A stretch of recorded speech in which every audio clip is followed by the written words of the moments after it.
iba-iba po yung figures na nakukuha namin sa 2024 General Appropriations Act. Ang DPWH, magkano po ang natanggap? Tama po ba itong 244.6 billion for flood management programs? More or less po sa 2024, yes.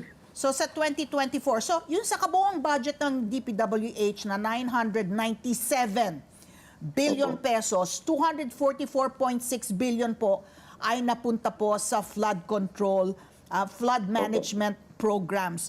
So doon po sa tanong, all over the country. all over the country po. So doon po Yes, sa po. to give you a chance po to explain no yung panig no ng inyong kagawaran. Doon po sa tanong na saan napunta yung pera dahil po magpapatawad na daw ng investigasyon ang komite ni Senator Bong Revilla, no, yung Public Works Committee po niya, ay ano po ba ang maisasagot natin sa taong bayan sa tanong na yan, May Secretary? papaliwanag pa naman po namin siguro kung saan napunta po yung mga projects na yan. Kasi may listahan naman po kami kung saan napunta yung mga projects na yan at saka, sa 2023 at saka 2024 na budget ng Department of Public Works and Highways. Handa po kami ipaliwanag kung saan napunta yung mga projects na yan all over the country. Kung ilang proyekto yung nagawa. Liwanagin ko lang po, yung 5,000 plus na projects na ginawa ng DPWH mula po nung nag-assume ng administrasyon ni President Bongbong Marcos noong July 2022 hanggang July 2024. No? At itong mga projects na ito, yung marami rin yung mga projects na simulaan ng mga ibang administrasyon na tinutuloy namin. Kasi naantala rin yung pagpagawa nila noon dahil nga sa hindi ko alam maraming bagay, lalong-lalo na sa pandemic, hindi na ituloy yung mga projects na yan. At naituloy-tuloy po namin dito, dito sa administrasyon ni President Marcos. Yan yung sinasabi po namin. Mula po ng 2019, 20, 21, 22 na mga projects, 2023. Kaya po namin tinuloy-tuloy po ito hanggang July 2024. Okay. So Secretary, yun na nga, sabi niyo naman handa ako kayo magpaliwanag po no kung sakali mo kayo pa itawagan. Pero para sa taong bayan po natin, kayo po, sa tingin niyo po ba nagkulang po kayo ang DPWH po sa mga flood control measures po na ginawa ninyo? Ganito po yun. Okay po. Ganito po yun. Alam po ninyo, ang madaling salita, ang engineering solution po ay isa sa mga components ng flood control. Kahit na anong klaseng engineering solution, kung hindi magtulong-tulungan lahat ng mga ating kababayan, marami sa environmental issues, marami ho sa land use issues, marami po yung mga bagay-bagay na dapat pagtulong-tulungan. It has to be comprehensive po. Engineering solution is there.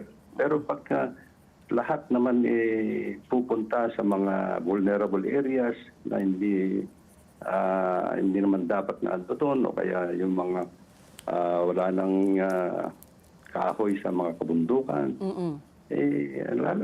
Talagang babaha pa rin. Oo. Okay. So, it has to be comprehensive. Whole of nation approach dapat. I can assure you that engineering solutions are being taken care of. Oo. Okay. So, Secretary, itong tinatawag nating engineering solutions, take into account yung rapid urbanization and high population density dahil yun po ang binabanggit sa amin ni Dr. ng Project NOAA na ang dami, sobrang ang taas na po ng populasyon din natin ngayon, ano? So kapag nagde-design po ng engineering solutions, pinapasok, you factor in itong paglaki, paglobo ng populasyon po natin at itong napakabilis na urbanisasyon. Well, naghahabulan lang po tayo niyan kung ano po yung I think dapat lang po naman siguro mapagtulong-tulungan natin ano ba ang rate of urbanization at saka kung hanggang saan ba natin ipropwesto yung mga engineering solutions for the anticipated urbanization. Kailan malaman din naman namin. Kung titignan lang po namin hanggang saan po tayo. Kagaya ng Metro Manila, I think ang nakikita namin, overpopulated naman po Metro Manila. Ang dami nating mga sectors na dapat pagtugunan ng pansin ng mga local governments, ganyan mga ganun po. Oo. So, Secretary, in fairness, no, sinabi rin po ni Dr.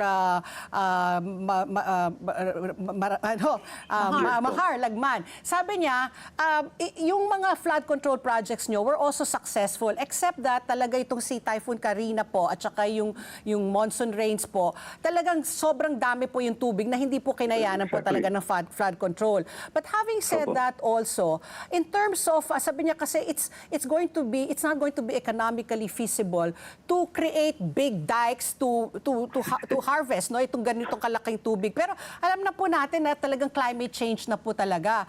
So are there plans to invest in water dams, water dikes that can catch ganitong grabing excessive po yung tubig dahil po alam natin ito naman po yung- talaga na dadating na po Ito ang po yung panahon. ito po yung sinasabi ni Presidente sa amin ngayon. At it has to be looked comprehensively and holistically. Okay. Yung ano natin na dapat pag yan yung sinasabi ninyo, yung tingnan natin, we have to adapt actually yung engineering solutions as well dito sa climate change. Kaya ito po yung pagtutugunan pansin namin ngayon. I think makakuha naman natin. I think dito sa we have a few more years left in this administration and we can actually initiate actually yung mga moves na ganyan. But this is going to take a while actually to implement all projects that we will be planning and kung ano naman po nito, no? Okay. Opo. Secretary, Tingnan natin. Kasi over the years, we've just taken over just barely 2 years ago. 2 years ago. And we have to look also what happened over the past years. Let's get together. Sunday 25. Sunday 25.